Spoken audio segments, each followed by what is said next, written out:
Let's talk about creating safe spaces in Castro. Did somebody say recovery? Let's talk about meetings, sex and recovery. Sober sex? Did somebody say dick? Let's talk about mental health. Let's talk about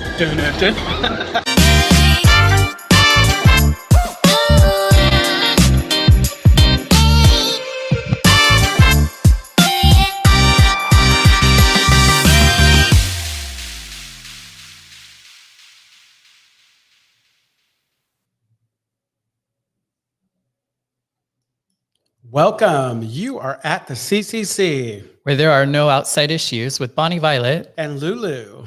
Each week, we will provide and create a brave space where we engage in conversations around topics of recovery. And our intention is to inspire better spaces for more people in recovery. By tackling topics used to separate us. But before we do that, please like, comment, and share this episode wherever you might watch it. Oh my God. What's going on in between us, Bonnie? Oh, right. Oh, yeah. What is in between us? What is this beauty? Who are you? Oh, I thought you were going to introduce me. Hi, everybody. I'm Pollo Del Mar. Absolutely. We know. I don't normally look this blue. Right. I know exactly. We're completely blue. No, anyway, we decided, why not? We're going to talk about pride and recovery. Why not invite somebody who's really proud? And loud and proud. Loud and proud. Absolutely. So how was your week, my dear? Oh my gosh, it was very exciting for me. I really believe that, well, I'll say this. When I first got sober all those years ago, like I had a very specialized set of things that I was hoping would come true for me and like my promises. And if you stay sober long enough, all those promises will happen. And then you're going to have to look for new promises and new dreams, right? Because I lived all the stuff that I came in here expecting. And over the time that I stayed sober, some new things have arisen that like were my new passions and dreams and old passions, really. So this past weekend, I did back-to-back professional wrestling shows. Oh, nice. Awesome. Yeah, right. And so back-to-back professional wrestling shows. I did a show on Saturday in San Jose, California for a company called Underground Wrestling Alliance. And then on Sunday in Pacheco, California, on the East Bay, we did a show called Full Queer, which was an all LGBTQ plus and our allies, a couple of allies, pro wrestling event that was on Father's Day in 95-degree heat, and it sold out. There were people waiting in line hours in advance to get in. It was crazy. Live for that wrestling. That is awesome. What about you, Bonnie? How about you? How was your week? I had a crazy weekend too, and I definitely resonate with that idea of like living beyond the list of things that you thought you could do. Absolutely. Yeah, I like preached for the first time in drag this weekend. Wow. Okay. Yeah, Oh my God, which was how wild. exciting. Yeah. I saw you out this weekend doing your thing. That was impressive. With that pink flowy wig. Yeah, it was fun. It was wild, but it was like, I always thought when I was a kid, I was going to be like a spiritual person, save people for Jesus at that time. But so it was nice to be like in drag, and we were in the Castro and we served like communion and did all that sort of stuff, which I don't know how it was just kind of a cool thing to kind of bring to the Castro and experience. So yeah, that's what I did. Same with me. Honestly, my week was just like kind of routine, the gym, work, but it was a good week. I wasn't sick. I was sick before. I agree with you, y'all.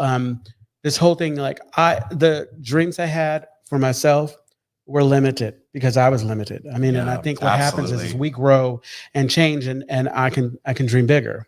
And that's kind of what happens. Like you'll naturally come up with new dreams because you start to believe that you can make them possible, or that they can be possible. Because there was a time where I'm whatever, this is my lot. Like when I came in, I simply believed that I had all the fun I was going to have, and that in some ways I was punishing myself, right? And I needed to get serious.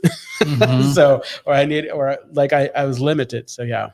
I was talking with someone actually over breakfast earlier about this idea. Like before I got into recovery, my ups and downs were kind of like this, and then like this, and like this, and like this, and then they kind of settled more like, just kind of going up and down at a more comfortable level, I guess. But I think there still is room. I'm starting to experience this. And also experiencing this, but I think I'm at a space where I can't. I think I thought I wasn't. And it's not the end of the world either. Exactly. And it's actually like awesome. No, exactly. Back to the wrestling. So when you do the shows, do you wrestle? I very rarely actually step into the ring, as a competitor. I'm a personality. Can you believe it? I have a personality? A personality, so reserved. But I actually, in both instances, I was pretty integral to the shows. And the first show was my first time actually ever working with this particular this organization. They've been around a long time, and they have a tagline that is #MoreGayShit. Right on. And this speaks to like that thing I think that I was mentioning, like when you have dreams, like I believe I just talked about this, and like I believe that when you when something comes to you that's a dream, like my favorite book is The Alchemist by Paulo Coelho. It's like I messed that up. If you're watching, you're Brazilian.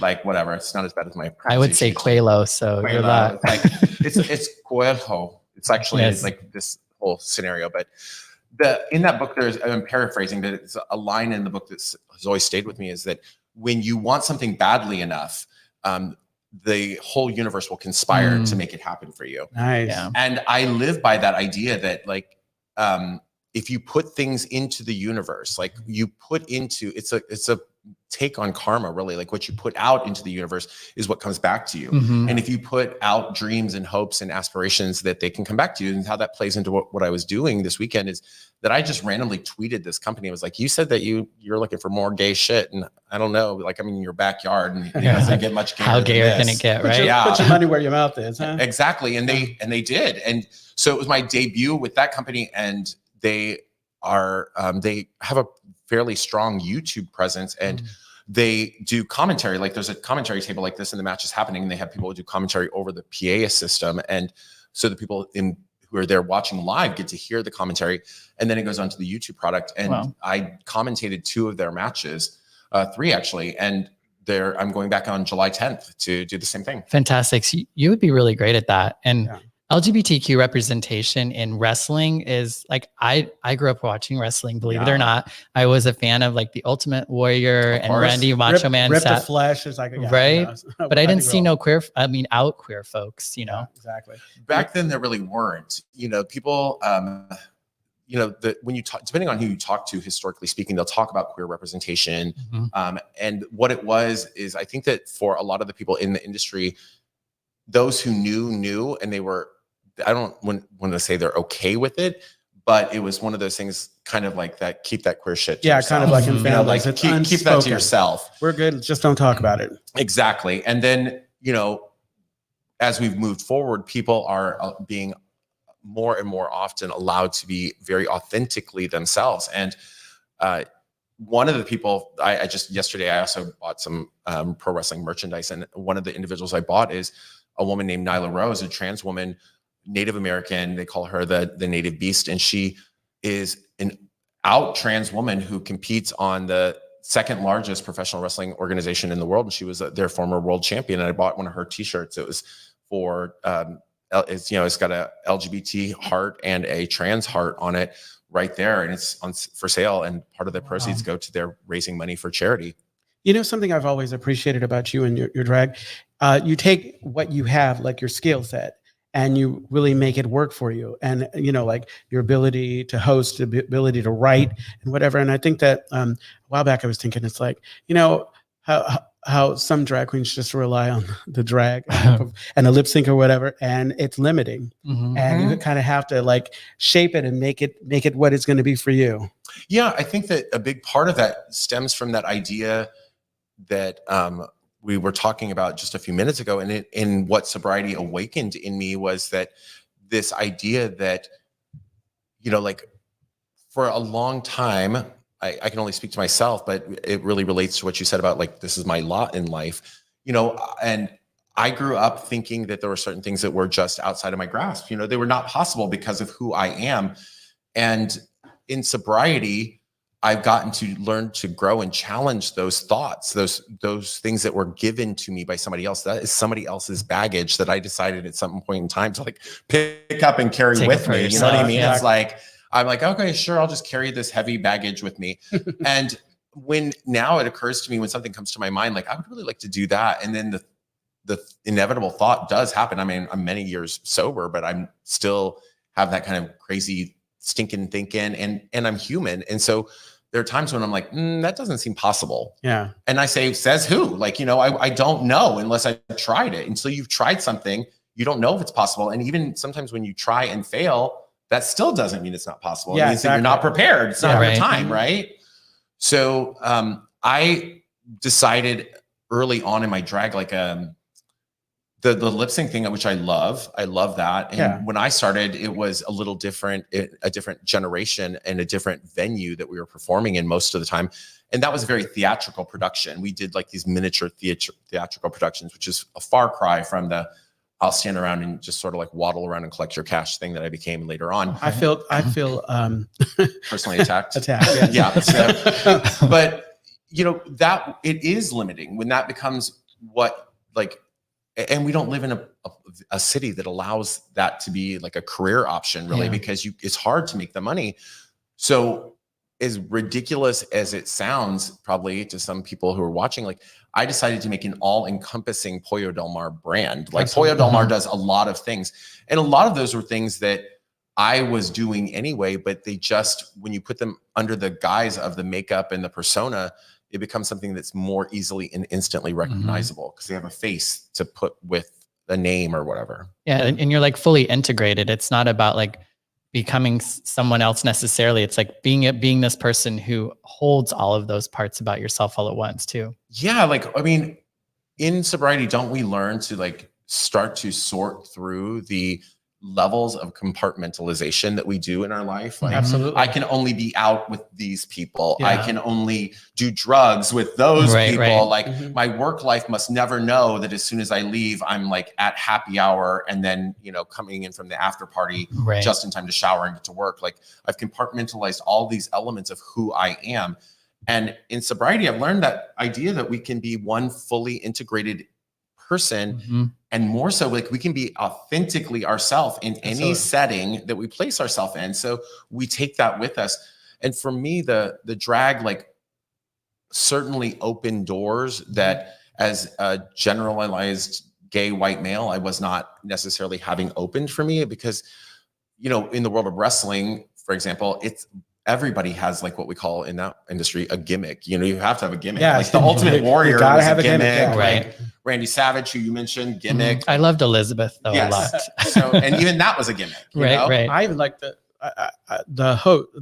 owner, how Vince they brought, McMahon? how they brought everybody in. It's like it became a family show. It was quite ridiculous, Yeah, and it's still in all the great ridiculous. ways. But you know, the thing about it is that this gimmick, interestingly enough, the world is changing just enough that this gimmick is like now taking me a lot of places. You know, I flew over to Tampa for a pro wrestling show back in April, and I'm going to Vegas this coming weekend, as I already mentioned, and who knows, like it's just starting to unfold. And then the wonderful thing is that, as you talked about the drag feeling limited just when it was a lip sync, there are times when drag also just feels limiting in my daily life, because for example, to do this interview, if you had asked, they did not ask me to be here in drag. I happened to have several other things going on, and I was able to show up not knowing that I was going to be blue. Right.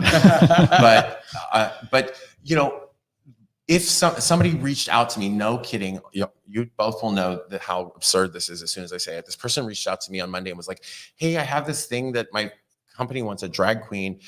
And then they said, it'll only take like about 5 minutes or be about 5 minutes. Yeah. As if that like, you know, I could just walk out of my house or like wake up. And so this takes a process. For those of you who are watching who have never necessarily done it, it's a process. And there are times when I want to, like, I've wanted to do things, but because people expected Pollo Del Mar to show up, like if I showed up not like this, people would legitimately look disappointed. You have to be, your mind has to be right too with it. And you have to have that extra hours to do it. Yeah, and like, exactly. you know, just for 5 minutes. There's no such thing as 5 minutes in drag. Exactly. You know what's really cool? Okay, so what you've been talking about really kind of relates to the topic that we shows pride and recovery, because I think that first we were thinking, let's do a show about pride since it's coming up. But really, it's like navigating pride in recovery and how we remain proud and not and humble. Yeah, not full of ego either, right? Yeah. I was thinking about this too earlier today. I was like, there's so many different ways to interpret that pride in recovery. Like part of it could be interpreted in that very literal sense that I remember very well from Pride of 2004, which at that point in time, I was like 2.5 months, something like that, sober. And I was in rehab, and our rehab walked in Pride. And you guys were lucky. They put us on lockdown. Right. Yes, well, we were there. I mean, we kind of were, I guess, very lucky in one capacity. But I remember walking in that Pride, and that early in sobriety, my body had changed dramatically. I gained like literally a pound a day for 35 days when I stopped using. So I was walking in the middle of the Pride parade, feeling so out of place in my own body, physically, out of place in my own body in terms of spiritually, mentally, because I had not reconciled.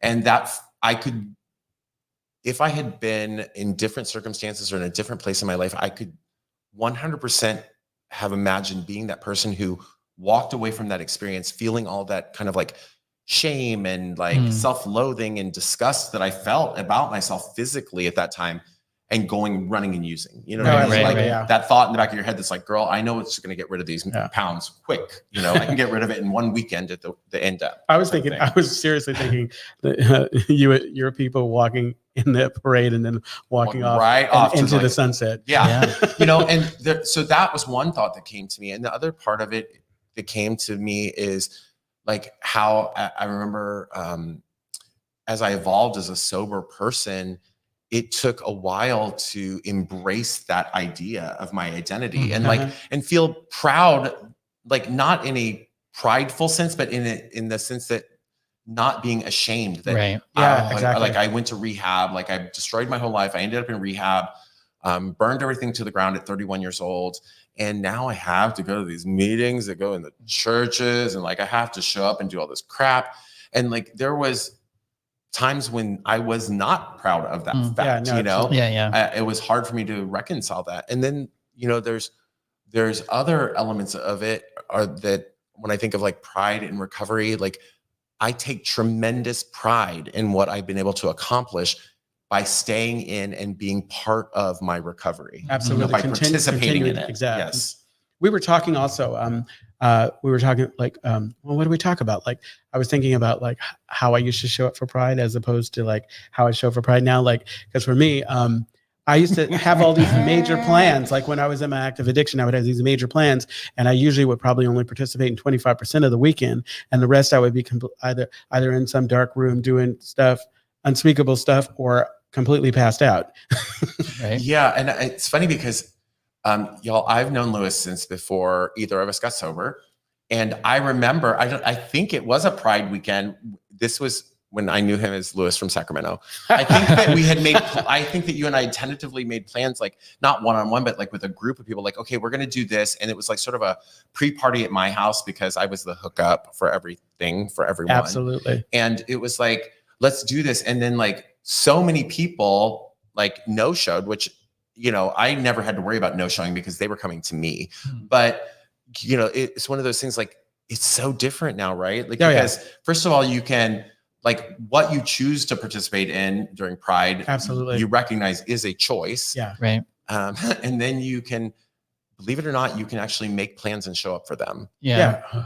And kind of even being of service, like, you know, Pride isn't as much as like for me anymore. It's like, cause you know, I can say like, I'm over it, but that doesn't keep me from going, kind of like recovery, you know, just because I got well doesn't mean I don't still participate in recovery. Exactly. And I think with Pride, it's kind of the same way where like, now I can go and I can like, I have my own critiques on Pride now. And sometimes I feel like it's just a petting zoo for straight people. Oh, absolutely. But like, I can still get in drag and go, and I'll take hundreds of pictures with like tons of people. And I just feel like that's a way to kind of be of service and to represent the community in like a good way, you know? And through the CCC, we've been fortunate enough when we have the physical Pride, we have the sober stage where we are able to kind of go and kind of collect together. And I think like with everything, we get to kind of determine how the weekend or the week is going to unfold for us. You know, something that you said, Bonnie, like it resonates so strongly with me because you said how like, you know, you feel like you're being of service, and you look at Pride itself as a form of service, like the event, you know. And what that brings to mind is a story that many years ago, I was a columnist for one of the local gay rags, you know, and I like was writing every week about my personal experience in different things. And I had written a story about Pride, and it was something that was so unexpected. Like I'd planned to write something else, basically trashing Pride, how I hated it, you know. And because going into that weekend and into that article deadline, like my perception of Pride really at that moment was like, you know, this is me, y'all. Like I leave my house, I literally had to shoo some woman who was blocking my driveway out of the way to get here. And so I walk out of my house several times a week in a normal world like this. So I obviously don't have the need for a specific event to be loud and whatever. And the way I felt about Pride at that time was really that people from outside our city come into town and they trash our city and like destroy everything and like puke on things and whatever they do. And then they just ditch. And then we're left with like the remnants of this. And whose idea of a party is that anyway, right? Yeah. Like, you know, it's like if you invite people to your house and they just trash the joint and then ditch on you, you're like, oh, that wasn't really that much fun. That wasn't a party. But in this particular time, this was in 2010, I believe. And I was in a relationship at that time with an actor, and he was in LA on a tour. And so I went down to do my Pride shindig in this getup type of thing.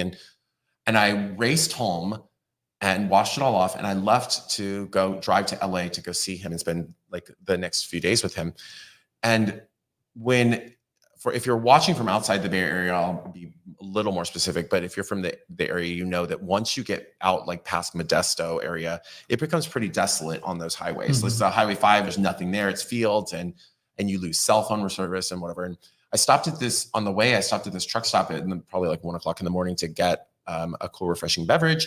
And when I walked in, I just felt like everybody's eyes were on me suddenly. And I was like, what the hell is the people's problem? And as I was opening up the like frosty door of the refrigerator, I caught a glimpse of my reflection. I love the adjectives. Like I caught a glimpse of my reflection, and I was covered like, you know, with glitter still, smudged mascara, like still around my eyes. Cause I had been racing to get the hell out of there. Right. And I felt so unsafe and so vulnerable in that moment. And I then had to go back and get in my small ass car and drive the next hour and a half where I would have zero cell phone reception with all these truckers who had just been staring at me, you know, presumably around. And I felt so incredibly unsafe. And it clicked in that moment. And what clicked for me was that, you know, Pride, like, it's like so many things in the world. It doesn't have to be about me. Like I can participate, but it's not about me. Pride, I don't need Pride. But there are people right outside of our own city who live in that environment that I just described to you 24 hours a day, like queer people who feel unsafe in their own living space and environment, trans people who pray to God they can fly under the radar so that nothing harmful or potentially fatal happens to them, people who feel in real danger in those environments, and Pride is held for those people. So at a minimum, they can come to San Francisco for one weekend and just live openly and freely. And oh my God. I know. It's like, oh, I got like, I know. It's like, that's why it matters. Exactly. So it's because I take for granted, you know, I take for granted what we have. And that could be on so many levels. It could be what we have, like just being open, you know, we take that for granted, or feeling safe. Yeah, no, absolutely. It's so easy. You know, if you're watching right now and you have any comments about how you feel about Pride and Recovery or anything that you're hearing, please don't hesitate to join us in the conversation.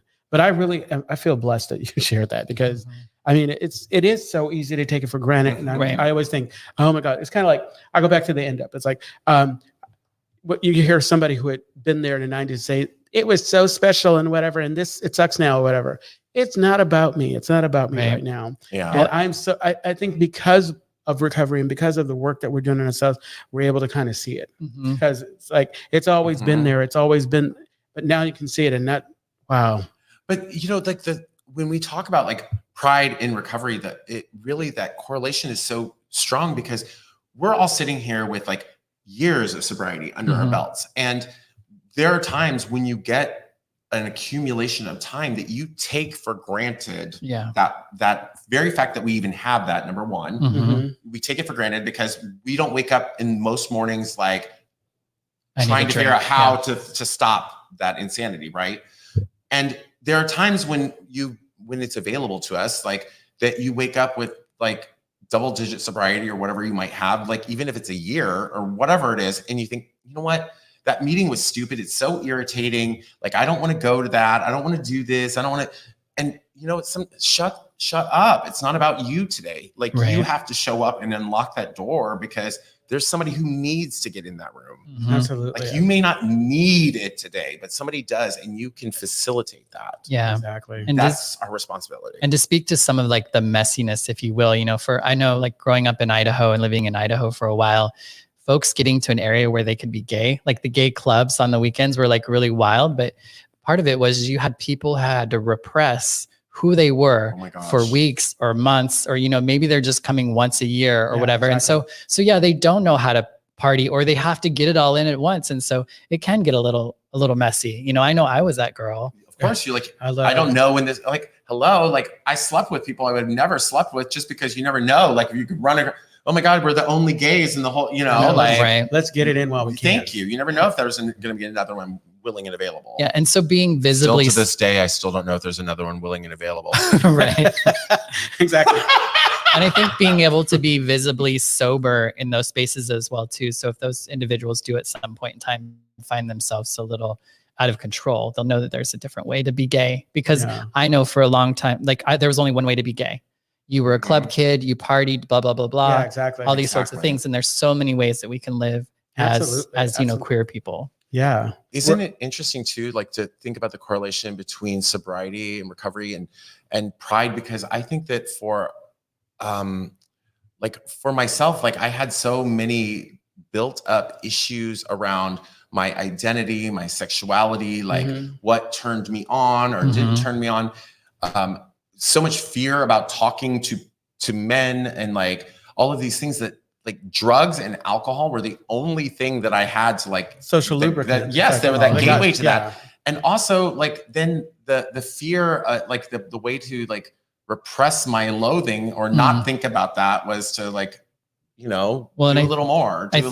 Yeah. I think for me, it also allowed me to be willing to take risks, you know, because I wanted to live queer. I wanted to, you know, have sex with people, and I wanted to meet people, but I couldn't allow myself to do that without drinking, you know, like it allowed me to take that risk because our lives are dangerous. Like the things that we do, like we'll just like, I don't know, meet somebody on an app and just go over to their house, you know, and hang out with them. You know, there's a lot of things that we do if we just like stand up and look at it. No, totally. Yeah, but that's how that was this but morning. that's how we, and there's nothing, I don't think there's anything wrong. Like there's not anything wrong with it. But, No. It was just different than like what it is now for me, my relationship with that. And I think that for a lot of people, you know, the whole, like when you are struggling to even accept like that those impulses are part of who you are, like a natural component of your identity, your sexuality and all of that. When you're on drugs or when you're drunk, like you can always blame it too. Like, well, I wouldn't have done that if I, like, you know, if I hadn't been drinking or, you know, like it became that scapegoat. The drinking and drugging became the scapegoat. Yeah, exactly. No, I realized, like, and this was the heart of the truth.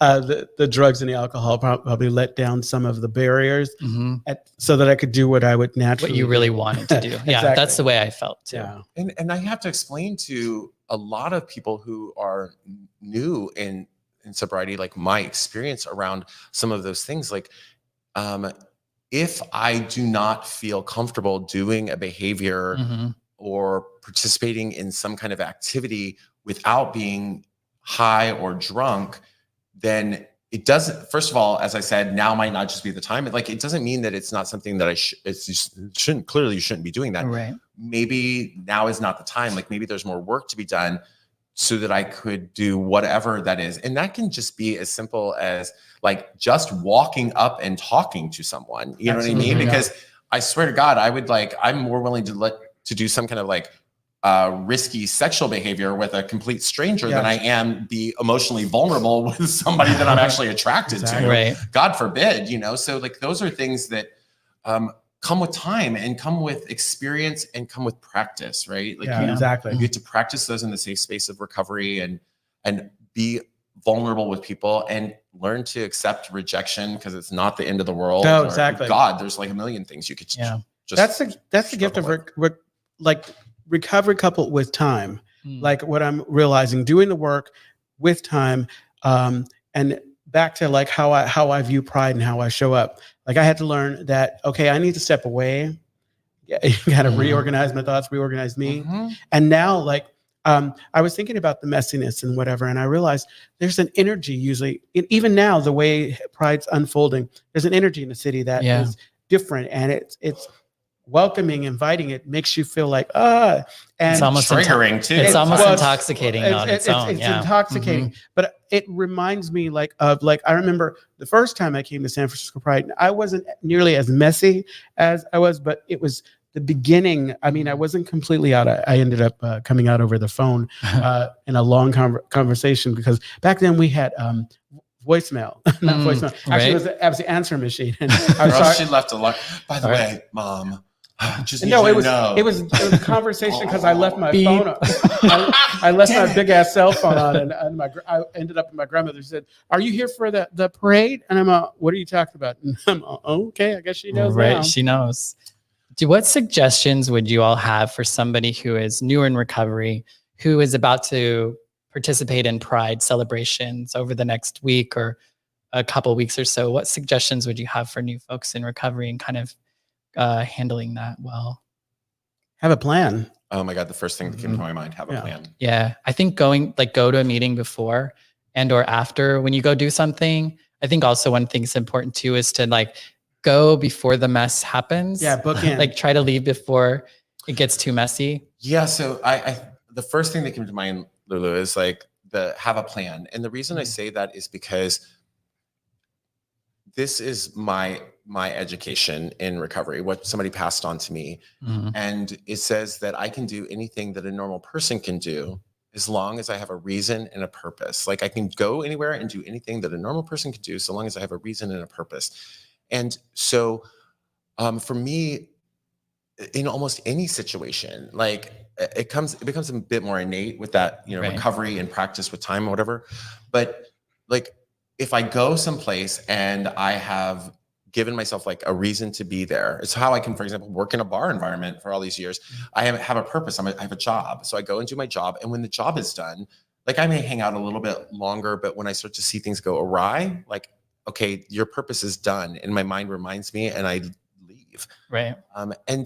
And if you are really shaky or concerned about it, again, it may not be the time. Yeah, honey. Exactly. There'll be a Pride next year. It's okay. It's like it's not going anywhere. Yeah, you want to be able to have another Pride. Exactly. Might need to skip one. Brandon was saying that taking other sober folks with you.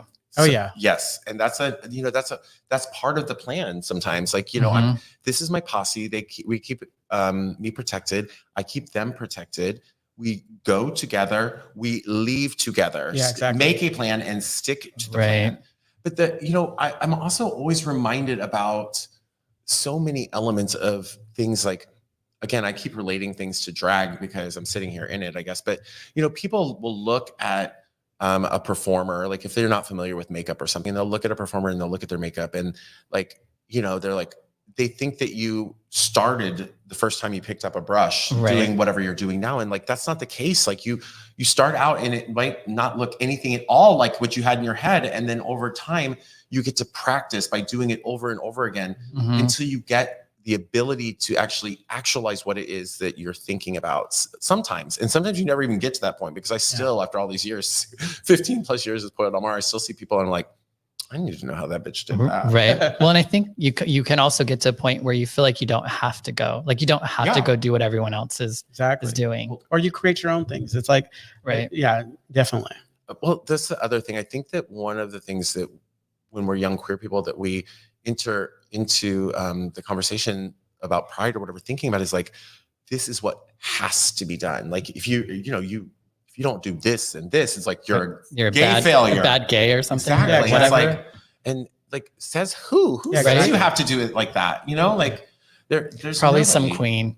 Yeah, exactly. Oh my Well, God. I think we're trying to, like, you get sober, especially early on. It's like, I need to continue doing what I was doing in order to have fun. And we have to change our definition of what fun is. I mean, it's like fun for me is staying at home sometime watching TV. Yeah, girl, if I was still doing the same shit that I thought was fun 17 Mm. years ago when I got sober, Mhm. I wouldn't have just been able to like sit here and kiki with you and Yeah. like gush about like these dreams that are coming true because I'd be so busy doing the same shit that frankly, if you really It'd be think about it, it wasn't miserable. that much fun. No, not Yeah. at all. Like most of the time. It was like, tiresome as a bunch of Yes. pain in the ass. But it's like, you know, like if you keep doing what you've always done, you'll never get a different result, right? Yeah, So- it's like the definition of insanity. yeah. Yeah. And it's and not even like it doesn't even have to be like in a bad situation. Like if you keep repeating and repeating, well, even if it was good, like number one, you might not think it's good after a while. Like you have your favorite food. Do you want to eat it 7 days a week, 3 meals a day? Yeah. Probably not. Right. You know, you Maybe can for a ruin couple it. months. Yeah. Yeah, but you ruin it, and then Yeah. and it also it takes up that time that you would have available to try something different and be Mhm. like, maybe I would like that. Yeah, exactly. Yeah. I think the big thing for me nowadays is like I'm present. I was telling a friend earlier, like usually like I'll make a plan, but I also like to leave things open. Yeah. Like so that I like, you know, go any way the wind blows. It's like my favorite pride was Heckelina had tapped me to be on a float for Netflix. And we show up at Oasis. Oasis is a club here in the South of Market. I got a check. We got on the float. We went over there. I went to the parade. I got off and I went home. Actually, after I deposited the check. Yeah. I mean, Right. And that for me, I will say that the pride, fortunately and unfortunately, pride has become a monetized scenario for me. You know, like I'm like on one hand as a gay for pay. and well, you know, like on one hand as a gay who has a strong streak of activism and social service, like that's largely been ingrained to me in sobriety. Like it irritates me how corporate pride has become. As a performer, please cash the check. Send Right. me the money. Right. I'm available for bookings. I don't care where your pride is. Right.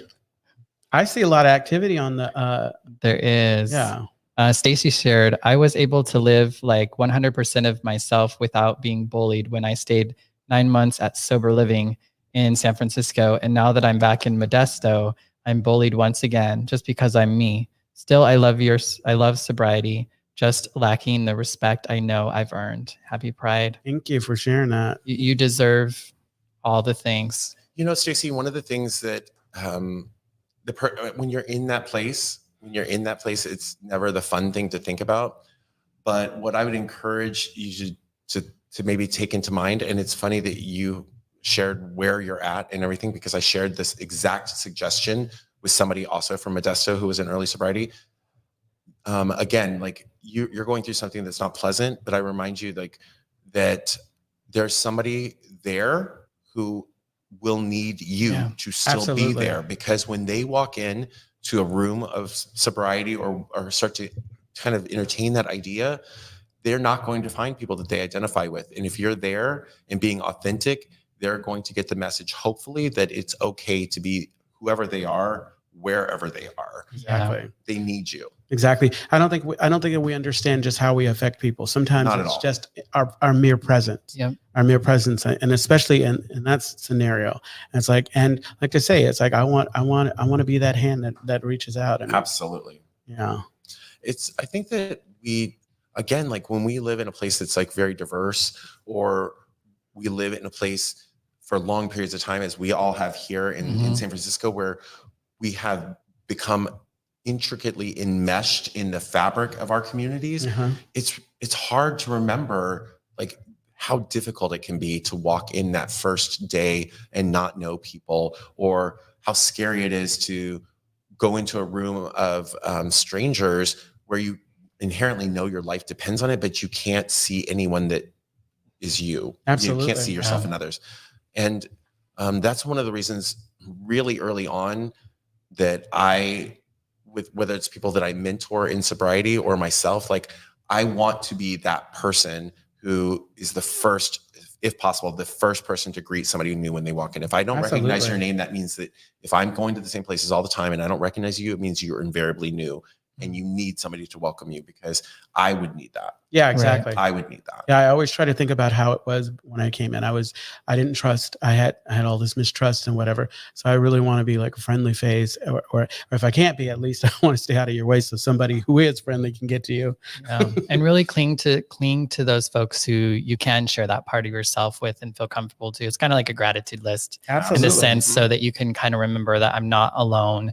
And that I do have this support, even if it feels like it's not as much as maybe you had experienced once. Yeah. So what do we learn today? Make a plan. If you're participating this weekend and coming weekend in Pride, we want you to, but it's like you don't have to if you don't want to. if you're feeling squirrely, it's okay. Yeah, and I think that being able to acknowledge, being very blunt with yourself, being very like that level of self-awareness. And being able to be honest with yourself, like, this is not, this is not the day that I need to do this. I'm not in a spiritual place for this. I'm not mentally, emotionally prepared for this. So I'm not whatever. Being honest with that and knowing that there are other things that you can do to celebrate Pride that does not involve putting yourself in like the line of fire of, putting yourself in temptation's way or absolutely at risk. Yeah, agreed. So do you want to advertise or share anything that's like coming up for you? I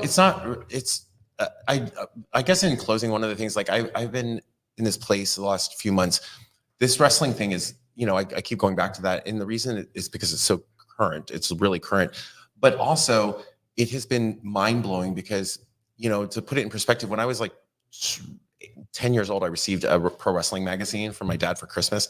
And it's to this day my favorite Christmas gift ever because, first of all, he never seemed to understand me. And that was one thing that he got right. But the other part of it is like I fell in love with that publication. And I spent many years, decades, wanting to like write for pro wrestling, be involved in pro wrestling. But the story that somebody else had told me that people like me are not welcome prevented me from trying. And in the last few months, one thing after another has just unfolded at such a rapid speed that I can't believe it. And that magazine that my dad had given me a copy of is called Pro Wrestling Illustrated. And I literally spent years wanting to write for that publication. And in July, the first issue with an article written by me hit. Oh, congratulations. Yes. Hits newsstand. Oh, that's so inspiring too. Right on. Almost like 35 years of that dream. And it only took 17 years of sobriety to live it.